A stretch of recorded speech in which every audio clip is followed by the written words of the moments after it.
एक दिन स्टीव अपनी माइनिंग एडवेंचर से घर लौट रहा था। रास्ते में उसे एक घना जंगल मिला जहां अजीब सी रोशनी चमक रही थी। जंगल का नजारा ही कुछ अलग था।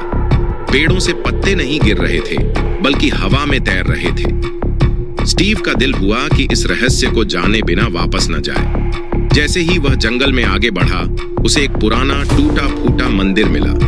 मंदिर के सामने एक पत्थर की मूर्ति थी जिसके हाथों में एक पन्ना एमराल्ड चमक रहा था। स्टीव ने धीरे से वह पन्ना उठा लिया। अचानक जमीन हिलने लगी।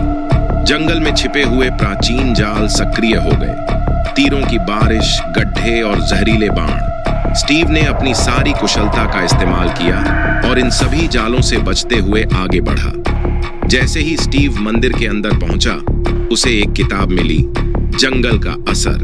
किताब में लिखा था, जो भी यह पन्ना उठाएगा उसे जंगल की हिफाजत करनी होगी, वरना जंगल कभी नहीं बचेगा।